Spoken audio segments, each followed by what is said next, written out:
For this next problem, we need to find the inverse of a non-singular matrix. We want to find the inverse of this non-singular matrix. It's a 3 by 3 matrix.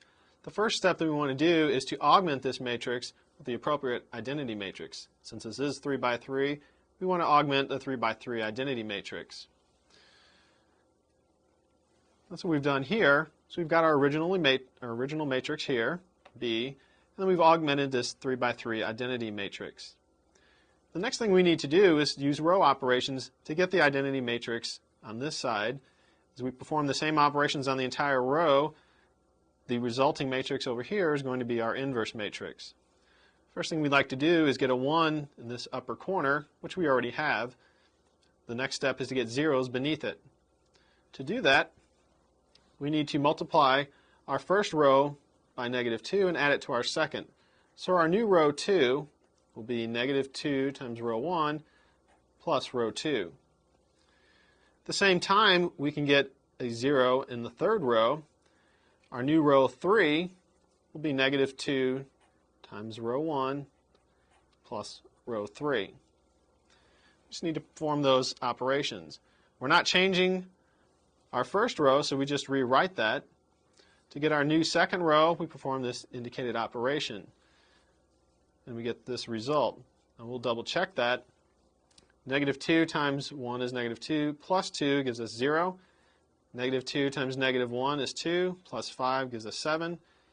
-2 times 1 plus -1 is -3. -2 times 1 plus 0 is -2. -2 times 0 plus 1 is 1. -2 times 0 plus 0 is still 0. To get our new row 3, we have to perform this operation. -2 times 1 plus 2 is 0. -2 times -1 is +2, plus 3 gives us 5. -2 times 1 plus 0 is -2. -2 times 1 plus 0 is -2. -2 times 0 plus 0 is 0. -2 times 0 plus 1 is 1. Now that we have zeros beneath this first 1, we want to get a 1 along the diagonal in this second entry. So we want our 2 entry to be a 1. To do that, we need our new row 2 to be 1/7 times the current row 2.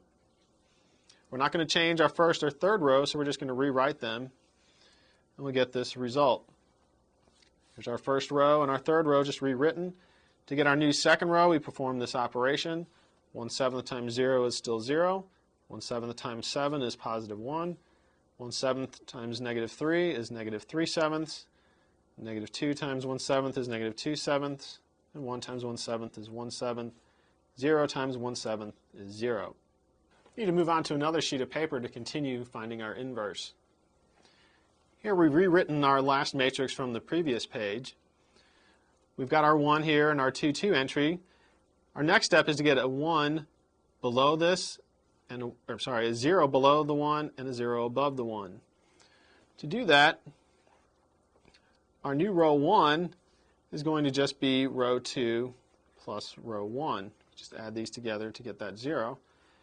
Our new row 3 will be -5 times row 2 plus row 3.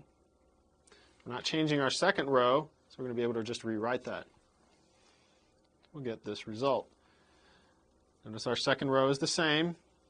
Our first row we get by adding the first and second. 1 plus 0 is 1. -1 plus 1 is 0. 1 plus -3/7. Remember, 1 is 7/7. So we end up with 4/7. 1 plus -2/7 is 5/7. 0 plus 1/7 is 1/7. And 0 plus 0 is 0. Our new row 3 we get by performing this operation. -5 times 0 plus 0 is 0. -5 times 1 plus 5 is 0. -5 times -3/7, that's going to be +15/7. We're going to add that to -2, which would be -14/7. So we end up with a +1/7. -5 times -2/7, that's going to give us +10/7. Plus -2 is -4/7. -5 times 1/7 plus 0 is -5/7. -5 times 0 plus 1 gives us 1. Next thing we'd like to do is get a 1 again along the diagonal in our 3, 3 entry. So we're going to get that by multiplying row 3 by 7. We're not changing our first 2 rows, so we just rewrite those. And we end up with this result. Notice that we just rewritten our first 2 rows. To get row 3, we just have to multiply by 7. 0 times 7 is 0. 0 times 7 is 0. 1/7 times 7 is 1. Negative 4/7 times 7 is negative 4. Negative 5/7 times 7 is negative 5. And 1 times 7 is 7. The last thing we need to do is to get zeros above this 1. We need a 0 here, and we need a 0 here. To do that, our new row 1 is going to equal negative 4/7 times row 3 plus row 1. Our new row 2 will be 3/7 times row 3 plus row 2. We're not changing our third row, so we're just going to rewrite that. Notice our third row is the same. To get our new row 1, we multiply the third row by negative 4/7, add it to row 1. Negative 4/7 times 0 is 0, plus 1 gives us 1. Negative 4/7 times 0 plus 0 is still 0. Negative 4/7 times 1 plus 4/7 gets us 0. Negative 4/7 times negative 4, it's going to give us a positive 16/7. We're going to add that to 5/7, which is going to give us 21/7, which equals 3. Negative 4/7 times negative 5 is going to give us 27, positive 27. Add 1/7 to get 21/7, which is 3.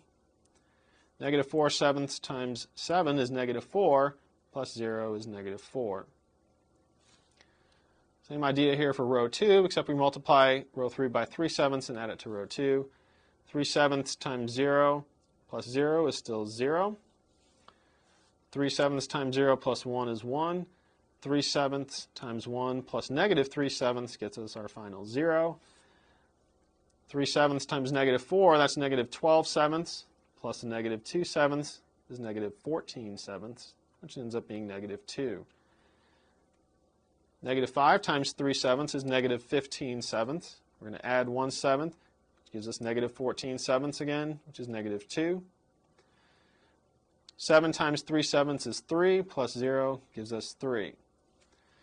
Now that we have the identity matrix here, this resulting matrix is our inverse. And so B inverse is equal to 3, 3, negative 4, negative 2, negative 2, 3, negative 4, negative 5, 7.